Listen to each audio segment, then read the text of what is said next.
So in today's video, we're going to be talking about the lower back. Now, lower back issues are some of the biggest complaints I get from golfers, and for many of you watching, it's going to be something that you will have experienced yourself. Now, it's far beyond the scope of this video to go into all the potential reasons for lower back and lower back pain, but what I am going to share with you are 3 of my go-to mobility moves that could potentially help you if you are suffering from a little bit of a stiff or a sore lower back. Let's get stuck in. So our first move is going to be a variation of cats and dogs. Now, this is a move that I use all the time with golfers in their mobility work and in their movement prep. But in this particular variation, we're just going to be doing the flexion or the rounding part of the movement. So, to do the movement, we're going to come into the all-4 position. So, knees are stacked under the hips, wrists are stacked under the shoulders. I'm going to start in this kind of neutral trunk position, and I'm going to work into my fully rounded position. So I'm going to tuck my hips under, draw my belly button up towards the ceiling, chin nice and tucked. I'm feeling like I'm kind of pushing away from the floor. Now in this nice fully rounded or fully flexed position, I'm going to spend a little bit of time here taking a couple of nice slow breath cycles, really owning this position. And then I'm going to return just back to neutral. So in full cats and dogs, this is where we'd come in, belly button to the floor, chest lifting up into our extension. But if you are suffering a little bit with some lower back soreness, that extended position may not feel the best. So we're just going to work back to neutral and then back into fully flexed or fully rounded position. So pushing away from the floor through the hands, tucking the hips under, belly button drawn up towards the ceiling, like we're making almost the letter N shape through our spine. Staying in this fully flexed, fully rounded position for a few seconds each time, really owning that position, and that should feel really nice stretch through the lower back area. Now, how I like to kind of just progress that a little bit is doing a diagonal kind of cats and dogs. So we're going to work into a slight opposite side diagonal as we come into our rounding position. So, same start position, nice and neutral through the trunk. What I'm going to do though is as I round, I'm going to imagine scales under each hand, and I'm going to push all my pressure through my right hand, which as I round, as I do that, so you can see I'm almost lifting my left hand up here. So as I come into this rounding, I'm going to access a lot more of this opposite side, so this left-hand side tissue of the body. Hold again for a few seconds at the top, so hips tucked under, chin tucked, pushing hard through the floor, and then returning back to neutral, and then we'd obviously go the opposite way. So as I round up this time, I'm going to push hard through my left hand and work into a diagonal, so over into this right hand side in this fully flexed, fully rounded position. Again, holding at the top for a few seconds each time, taking a nice deep breath or two, owning the position, and then returning to neutral. So that's kind of a variation of our cats and dogs. So start with the normal, just both hands pressing up into that fully rounded position, that fully flexed position. Really nice kind of deep stretch for the lower back. And then experiment with the slight diagonal. So pushing through one side and accessing that opposite side tissue. And we'd look for a couple of sets of around 10 reps, but really spending some quality time at that top fully flexed position on each rep. So our second mobility move is going to be our standing side bends. A great way to really help open up the side kind of tissue through our spine. Really simple move. I'm going to start standing, feet about shoulder width apart.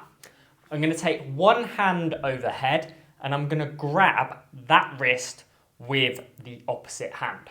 So right hand goes overhead, grab it with the left hand, so grabbing the right wrist with the left hand, and I'm going to side bend over to the left, and I'm just going to use this left hand to guide me and help pull me gently into a little bit more range of motion.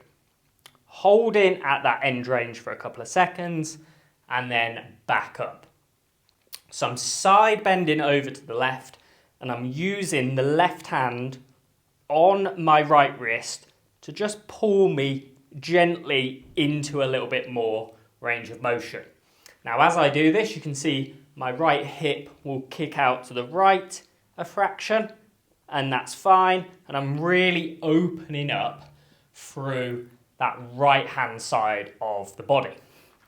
Obviously we do that both ways, so left hand would go overhead, I'd grab the left wrist with my right hand and I'd work over into a side bend to the right, using that right hand on my left wrist to just gently pull me. So I don't want you to really kind of pull hard and yank on that wrist. You're just gently using it to help you open up through this opposite side.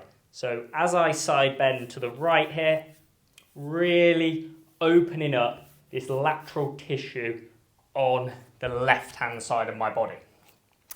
The only kind of thing there really to watch out for is as you side bend, you don't want to be kind of leaning forward or kind of coming back this way.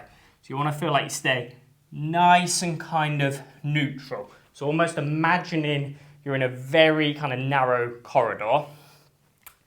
And obviously as I'm opening up, so as I'm kind of side bending to the right and opening up this left-hand side, I am going to be slightly kind of compressing through that right-hand side, so the opposite side. So for some people, that can cause a little bit of irritation, so don't work into too much side bend if you start to feel that.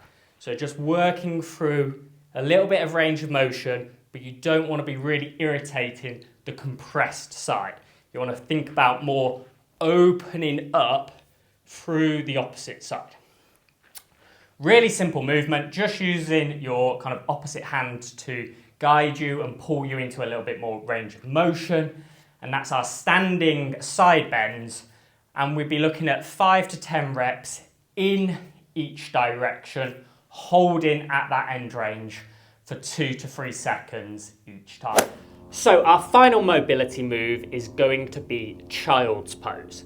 Now, this comes from yoga and it's a great way to create some length through our spine and also provide a real nice kind of flexed stretch through that lower back area. Now, to do the movement, I'm going to split my knees as wide as is comfortable, and I'm going to sit back towards my heels. From here, I'm going to try and get my forearms flat to the floor and then reach my hands out as far as I can, getting nice and relaxed through this trunk. So I'm sat back towards my heels, forearms are flat, I'm working my forehead down towards the floor, and I'm just going to spend some time in this position, so nice and long through the spine, chest and head working down towards the floor, forearms flat, and I'm reaching those fingertips as far forward as I can. and I'm getting some nice length through my spine, nice stretch. This should feel a really nice position to be in, kind of help reduce some of that tension through that lower back. Now, once I'm there, once you're comfortable with that, you can just hold that for kind of 30 seconds, 60 seconds, getting that nice length through the spine. But what I also like to do is just add in some reaches across to, again, open up through the opposite side tissue. So I'll show you an example of that. So sat back towards my heels, forearms flat on the floor, working those fingertips forward, chest and forehead come down towards the floor, so I get that length through the spine first. I'm going to try and keep that, and I'm going to walk both hands across a little bit to the left. And then from here, I'm going to place that right hand on top of my left hand and push down a little bit through the right hand on top of the left hand. And what that will be doing is it will be really working on this opposite side tissue. So as my hands walk across the left, I place that right hand on top and I'm accessing all down that right hand side of the body. And then obviously we do that the other way. So as I'm here, walk both hands across the right, place that left hand on top, stay nice and long, and I will access all down that left hand side as well. So, start with the normal child's pose, get nice and long, get that nice stretch, reduce a little bit of tension in the area, hold it, like I said, for kind of 30, 60 seconds. And then if that all feels good, add in some kind of opposite side reaches, holding them for kind of 10, 15 seconds each time, working through a couple in each direction. You should really get some length through the spine and a really nice way of just reducing a little bit of tension in the area. And there we have it. Now, like I mentioned earlier, back pain in golf is very prevalent and it's a lot more complicated than the scope of this video. So if you are someone suffering from persistent low back pain, I'd thoroughly recommend getting assessed in person by a qualified professional. But the stretches that I've shown you in this video are really helpful for just providing a little bit of mobility and reducing a little bit of tension in the area. And I'm sure they will be beneficial for many of you. If you found this video helpful, then please hit that like and subscribe button if you haven't done already. And if there's any future golf fitness topics you want me to cover on the channel, let me know in the comments below.